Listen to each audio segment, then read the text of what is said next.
Right, Shalom Makim, Zahar Spirit Wind Lawyer of the GMS Mississippi Camp, giving all honor and glory to the Heavenly Father, Yahweh Bahashim Havashai, Bahashim Kahakodash. I also want to give double honors to our elder apostles and elder bishops of Great Millstone Well, as well as peace and blessings, health and wellness in the house of David the elect. I don't know if I said this already, but I'm Zahar Spirit Wind Lawyer. And I want to go into just a midnight live stream. I'm up and I'm out and about. And long story short, I had something in my spirit when I got up. All right, and what I had on my spirit was that America oppresses. All right, America oppresses the 12 tribes of Israel. All right, the Israelite man. All right, through the Israelite woman. All right, and one of the biggest viruses in humanity in the Western world, or the westernized world, all right, because you can live on the other side of the planet and be plagued by the disease of westernization. Okay, but one of the biggest diseases is feminism, man. But Edomite supremacy, all right, oppresses the Israelite man through the modern woman. And even within the book, The Black Man's Guide to Understanding Black Women by Dr. Shahrazad Ali, it mentioned, roughly paraphrasing, how America basically systemically oppresses the so-called black man, but the so-called black woman oppresses the black man on a psychological level. And that was written about 35 years ago. That book was written about 35 years ago, around 1990. It was published in 1990. And The Black Man's Guide to Understanding the Black Woman. All right? As for my people, children are their oppressors and women rule over them. Even on a mental level, the Esau, he uses the so-called black woman to mentally oppress the black man. All right? You had this one Jake, which he's a truck driver. He had, I want to say he had property, he had houses, and he had 30-some kids, man, 30-some children. Around, I guess 20 or 30, I can't remember at this point. But Eve criticized him because he had all those babies, which is not wise in this society. But in the natural world, it's beautiful. It's a beautiful thing. But Eve criticized him because they don't want to see an Israelite man build anything, man. All right? How many Israelites do you know? How many Israelite men do you know that have 3 baby mamas or 3 women that's all working together to pour into his estate? Man, don't you know, child support and all those different things, it oppresses the Israelite man. You're not supposed to fall off because you have children, man. All right? You're not supposed to sneak. You're not supposed to have to sneak and have another woman, or you got a so-called marriage, but you also got a baby mama, and you also got, but Israelite women, so-called black women, I hate to call them Israelite women, with so-called black women, they oppress the Israelite man because, for one, they won't allow you to build anything. They'll take from you before they build anything. And now modern women are basically charging men to date them. All right? You see? But nobody's coming together at their present condition and saying, this is where we are now in this predicament. Let's build something. Me, my best friend, we can both build with you. All right? You're making an effort to do something with your life. We're trying to do something. Let's pour into the same pot. Let's build something. Let's get us off the grid. Let's build something, man.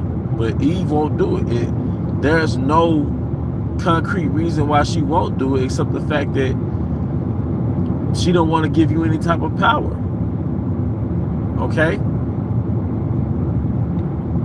She doesn't want to give you any type of power because you can't say she doesn't believe in polygamy, because Eve gets a thrill off being a sneaky link. You know, Eve gets a thrill off being a part of the backdoor culture. She gets a thrill. That's how she gets a thrill off having a side dude, man. All right, but Eve doesn't want you to have any power, man. All right, even the show Pop the Balloon, I think it's a psyops, because America, Esau wants you to think as a so-called black man, you're not desirable. Or it's not natural for the most desirable man to not even have pigment. Certain Google sources will say that women statistically desire the so-called white man. The so-called white man doesn't even have pigment, so that doesn't even make sense for him to be the most desirable. But of course, that stat is going to come out in his kingdom. You know, how can recessive genes be the most desirable? You know? And that's just face value, because you have a lot of Israelite foreigners that look like Edomites. But I'm just making a point. You see?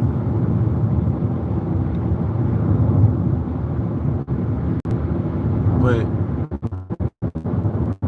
you know, long story short, I got 4 people watching and 1 like. That reminds me of Isaiah 4:1. Several women should cleave to one man. But that's nation building, man.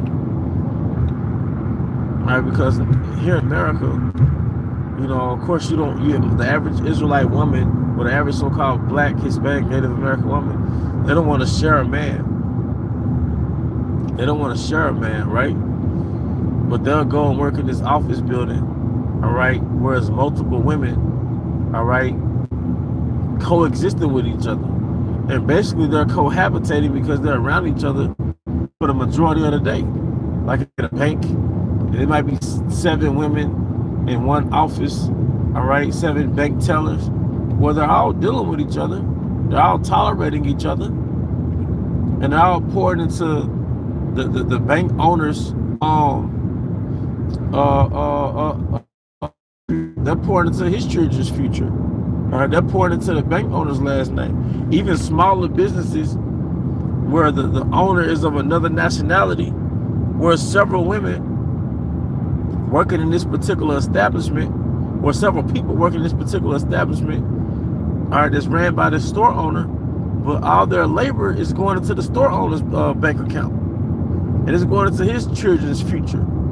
All right, but they can't somehow work together and pour into an Israelite man's estates, where all their babies is going to be by him, but it's all going to the same estate, man. They're Israelite women, they'll pour into another person's future, and they'll do it without thinking about it. You know? And y'all are all working the same establishment, working the same store with other females. All right, you work in the store with other females, and y'all will tolerate each other. Y'all will find a way to get along just to make the establishment's owner money, and you'll pour into his pot, right? But you never thought about, or you won't ever think about coming together, 5 or 6 women, and some of them might be lawyers, some of them might be homesteaders, and y'all pour into a man's estate. And y'all all fucking him, you know, keep it real. He's sleeping with all of you, but all of y'all kids are by him, the same man. And all of y'all are working to build something. All right, now we know in America, this is about to be a digital land. But I'm just making a point. Israelite women won't dare build with an Israelite man, but they'll pour all their energy into building for Esau. Because need to step their game up. But you never say, okay, since I'm more in an advantageous position than this man that I fuck with, all right, let me help pour into what he got. You know? Let me help pour into what he has, and we could build. You know, me and this woman, okay, you know, I'm more of the entrepreneur, and my friend, she's more of the homesteader, or You know, she's more of a nourisher. You know, you got one woman that's good with little ones, good with kids. She can, you know, take food in bulk, take staples in bulk and cook for everybody. You know, maybe another woman can help her with the little ones and help her with the developmental process instead of going to some daycare where strangers may be negligent of your children. All right. There's another woman that's a gardener, and you see, you got two women that's more of a nourisher, and they can grow herbs, and you can have a home apothecary for everybody. The average Israelite home doesn't have a home apothecary. As soon as you get a sneeze, you take your ass to Esau's hospital. All right. But when we say, look, let's make a self-sustaining habitation for us while we're here in Babylon, that's a no-go. But y'all all fucking the same niggas anyway, you see? But y'all, when you make it official, now you won't dare be a sister wife, because it'll take from your fake perception of power of yourself, man. And even Israelite women that's supposed to be in the truth, they wouldn't do it, man. But you was a side chick to a nigga in the world. A lot of you was outside women to niggas in the world, man. And you know, whatever you got going on between you and your husband, that's between you and your husband. But you know, when you peel them layers back, a lot of our women, they die hard tapped in with Esau, man. I've had Israelite women in the past. You know, you pull a layer or two back, like, nah, you just Keisha, you just Eve, man. You know?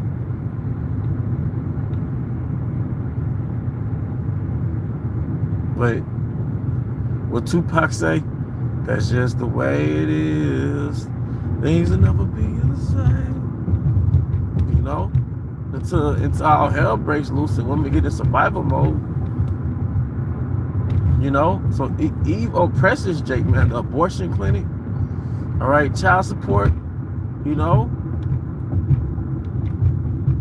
Or even you might have a woman, right? And come to find out she not your woman. Because she might make money, but she might feel like it's her money. Now, of course, you make money. You're a man. You're supposed to be working. But instead of her, you know, pouring into your ideas, or y'all working together to complete projects and stuff, now she rather go with her selfishness and her happiness, man. A lot of these women, they're not our women, man. You know? And from their perspective, man, a lot of times it's just better to be alone. To the Most High just straight up send you something. But we still men. You see something you like, or you see signs that she likes you, you know, you just a man. But just the point, man, these really ain't our women, man. You just dealing with a Babylonian woman. She's Egypt's woman. You know, a lot of our women are straight up.